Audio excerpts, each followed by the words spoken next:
my name is Sallye Thompson Marbury, and I work for CHEP, which is a company in Orlando.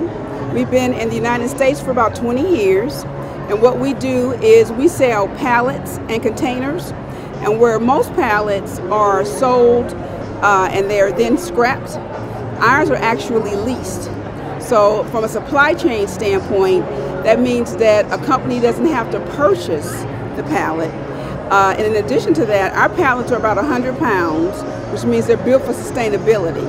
So if somebody is, for example, showing something like, for example, at Walmart, where you go there and all their products are sitting on a pallet, where normally people put them on a shelf, our pallets are so durable, you don't have to worry about breakage or something falling off of it. And our primary customers are Procter & Gamble, Kraft, most of the big CPG companies. Good. Sounds like you have a lot. I understand that you are the Director of Supplier Diversity and Procurement. Yes, I am. And if you could tell me that, what role does supplier diversity play at CHEP? Well, first off, as a Supplier Diversity Director, I'm new to the company. I've been there about 9 months. And they made a decision, I guess about a year or so ago, that they were going to play in this space, that they really needed to go after somebody who had strong credentials in the area. I worked for General Motors for about 20 years. I came from Kraft Foods most recently, and I've been at a number of companies in a supplier diversity role, either as a manager or a director. So I came there to set up the supplier diversity organization from scratch. And it's a very big task. Wow, that's great. Then I guess it goes into my next question then. What advice would you give to a business that's looking to do business with CHEP? What advice would you give a WBE?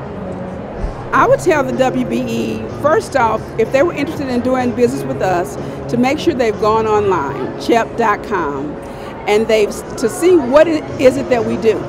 Because most people haven't heard of CHEP. The average person who has heard of us is the people who ship their products on our pallet. When they called me, I hadn't heard of the company. And so in order for somebody to really have any true interest, because naturally when you're in an exhibition space, people just want to do business with whoever corporation is. But what's important to me as a supplier diversity director is that you truly understand what my business model is. I want you to call me and give me information about how your company fits into my business model. If you call me and say, for example, I'm a staffing company, what can I do for you? Well, I don't have time to figure out what you can do for me from that standpoint, because there are many staffing companies.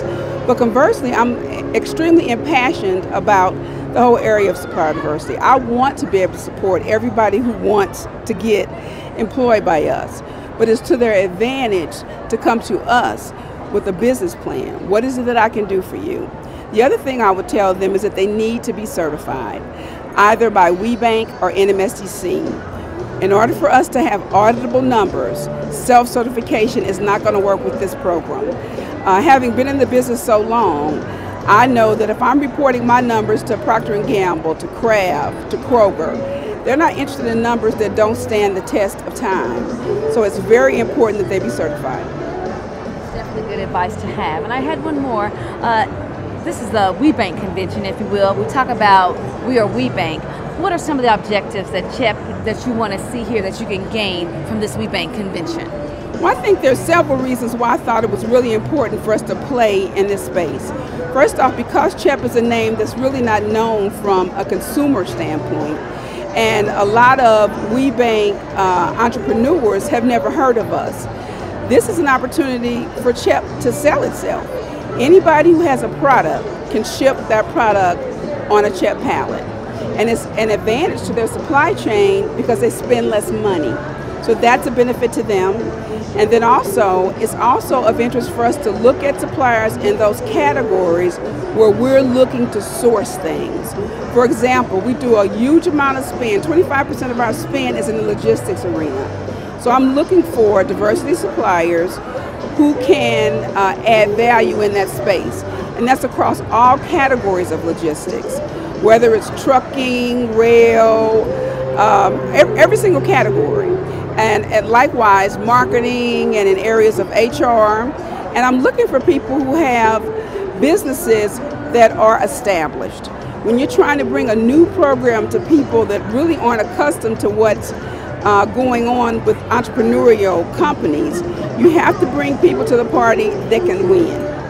And I need people to be able to compete in a sourcing space and win based on price, quality, service, delivery, and technology. And they can't do that if they're a brand new company, unfortunately for us. Down the road, we'll be in the position to mentor new companies. But today, in order for me to change the culture of CHEP, I need to show them the benefit of working with entrepreneurial companies and women-owned companies. Well, Sallye, I just want to wish you so much success as your new position there at CHEP, and I hope that this time next year you've seen a growth, and when we talk next time, where you've come from now and then. I wish you much success. Thank you. Thank you so much. Thank you. And I can tell you that we will be successful. I came to do this job because of my passion, because I really think it's very important for our country, particularly in this economic downturn, that we look at what can bring us out of where we are. America was built on the backs of entrepreneurship, and the only way that we're going to return to that is to go back to that same mindset. Looking for large companies, like I said, I worked for General Motors for 20 years, to still maintain our economic base is no longer going to happen. We have to look for entrepreneurial companies, whether they're big or small, to help us to recover in the economy. Is there anything else that you would like to add? I wouldn't, but I really do thank you for the opportunity. I hope you understand, and you'll see from my passion, if nothing else, that I truly am committed to making this happen. And I really believe wholeheartedly that this is something that we all should want to contribute to. I mean, if you have children, you want them to be able to work in the future and to be employed and make money. This, to me, guarantees that. All right. Thank you so much, Sallye. Okay. Appreciate it. You're welcome. Okay, bye-bye.